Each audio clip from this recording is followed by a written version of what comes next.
आज से 18वीं लोकसभा का पहला सत्र शुरू होगा। तो पीएम मोदी 10 बजे मीडिया को संबोधित करेंगे। सत्र की शुरुआत सांसदों की शपथ से होगी और सबसे पहले पीएम मोदी बतौर एमपी शपथ लेंगे। तो कैबिनेट मंत्रियों समेत 280 सांसद शपथ लेंगे। सदन के सत्र के दूसरे दिन 262 सांसद शपथ ग्रहण करेंगे। तो प्रोटेम स्पीकर सांसदों को शपथ दिलाएंगे। बड़ी खबर आपको बता रहे हैं।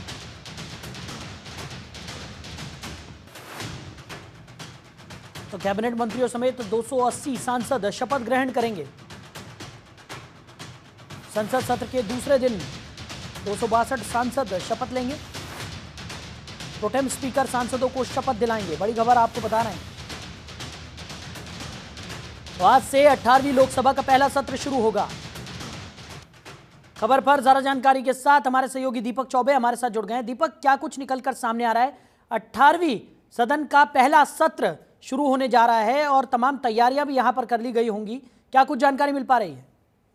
बिल्कुल साहिल, देखिए 18वीं लोकसभा का आज से एक तरीके से कहा जाए कि सत्र जो है वो शुरू हो रहा है। जो जीत कर आए हैं खास तौर पर आज और कल 24 और 25 तारीख को वो सांसद जो होंगे वो शपथ लेंगे। खास तौर पर अगर बात की जाए तो 280 जो सांसद हैं वो आज शपथ लेंगे। उसके बाद कल की प्रक्रिया होगी। खास तौर पर देखना ये होगा कि क्योंकि जिस तरीके से भर्तृहरि महताब को स्पीकर बनाया गया है, पोटेट स्पीकर, उसके बाद लगातार जो एनडीए गठबंधन है वो नाराज चल रहा है। पर अभी क्योंकि जो सूत्र है वो ये बता रहे हैं कि उनको केंद्र मंत्री किरण रिजिजू उनको उनके आवास से लेकर के और संसद भवन जाएंगे और वहाँ शपथ होगा। शपथ के टाइम पर अगर देखिए बात की जाए तो जो इंडिया गठबंधन के जो सांसद हैं वो खड़े रहेंगे, वो अपनी टेबल पर नहीं बैठेंगे एक तरीके से, यानी कहा जाए तो वो अपना विरोध प्रदर्शन करेंगे। पर क्योंकि पहला दिन है, पहले दिन क्या होता है, क्या हंगामेदार रहेंगे, क्योंकि लग नहीं रहा है। क्योंकि आज और कल जब शपथ ग्रहण होगा, तीसरे दिन लोकसभा स्पीकर का चुनाव होगा। उसमें देखने वाली बात होगी जिस तरीके से नीट को लेकर लगातार विपक्ष जो है वो एक लगातार घेराबंदी कर रहा है, क्या उसको लेकर आज हंगामा हो सकता है। हालांकि उससे पहले मैं आपको बता दूं कि जितने भी जो विपक्ष के नेता हैं वो अपने अपने पार्टियों के नेताओं के साथ बैठक करेंगे और आगे की रणनीति पर चर्चा होगी। हालांकि अगर बात की जाए तो स्वास्थ्य शिक्षा मंत्री धर्मेंद्र प्रधान ने साफ कल कह दिया था कि हम लोकसभा में चर्चा के लिए तैयार हैं। जो भी सवाल होंगे, जिनके भी सवाल होंगे, हम सवालों का जवाब देंगे और सरकार पूरी ईमानदारी के साथ जो छात्र हैं उनके साथ खड़ी है और जो भी बात होगी हम संसद के पटल पर बात रखेंगे। यानी कि कहीं ना कहीं जब विपक्ष घेरेगा एनटीए के मामले में या फिर जो परीक्षा लीक हुई है उसको लेकर, तो सरकार भी एक तरीके से बिल्कुल तैयार है। हालांकि अब से थोड़ी देर बाद प्रधानमंत्री नरेंद्र मोदी भी संसद भवन पहुंचेंगे और हो सकता है कि वो सबसे पहले कि अपने जो वरिष्ठ मंत्री हैं उनके साथ वो बैठक करें और आगे की रणनीति पर चर्चा की जाएगी कि किस तरीके से विपक्ष को फेस करना है। क्योंकि अगर बात की जाए तो 2014 और 2019 साहिल वो वाला नहीं है, क्योंकि इस बार भारतीय जनता पार्टी के पास बहुमत उतना नहीं है, अकेले दम पर नहीं है, पूरे सहयोगी दलों के साथ एनडीए के साथ है।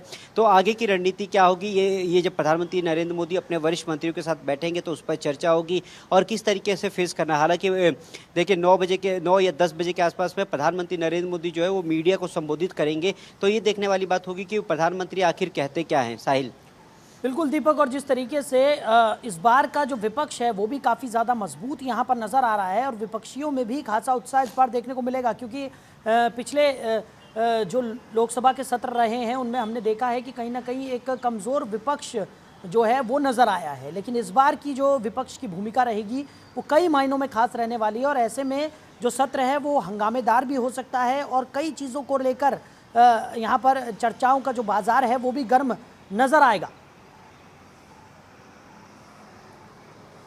बिल्कुल, देखिए लोकतंत्र में कहते हैं कि विपक्ष बड़ा मजबूत होना चाहिए और जाहिर तौर पर है कि अगर विपक्ष मजबूत होगा तो जनता भी ठीक रहेगी। क्योंकि अगर बात की जाए तो जिस तरीके से सरकार एक तरफा चलती है वो नहीं हो पाएगा, विपक्ष के साथ लेकर चलना पड़ेगा और विपक्ष ही मजबूत बनाता है सरकार को।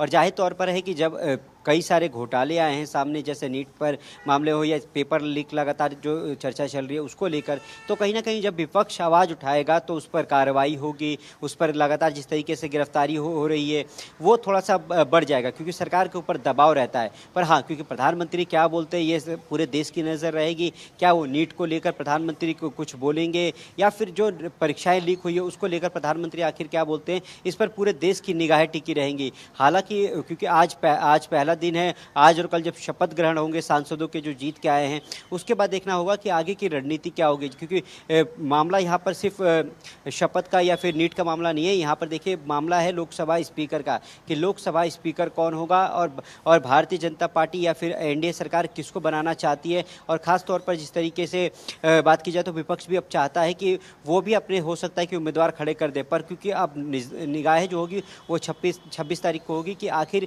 कौन होगा लोकसभा स्पीकर, उन सब पर निगाह होगी। क्योंकि कवायद तेज कर रखी है कि हमारे सांसद बनने चाहिए लोकसभा स्पीकर, क्योंकि जो लोकसभा स्पीकर होगा उसके बहुमत होगा। और खासतौर पर देखा जाए तो सदन में उसकी प्रक्रिया ज़्यादा होगी, क्योंकि वही सबसे ज़्यादा महत्वपूर्ण माना जाता है। लोकसभा स्पीकर की जिम्मेदारी होती है सदन को कैसे चलाया जाए, कैसे नहीं चलाया जाए। तो इन सब को लेकर जब लोकसभा स्पीकर का पद जब किसके पास आएगा ये देखने वाली बात होगी। उससे पहले अगर जब आज प्रधानमंत्री नरेंद्र मोदी जब मीडिया को संबोधित करेंगे तो उसमें देखना ये पक्ष को लेकर क्या कहते हैं, या फिर जो नीट पेपर मामले में जो लगातार जो गिरफ्तारी हो रही है उस पर भी कुछ बयान देते हैं।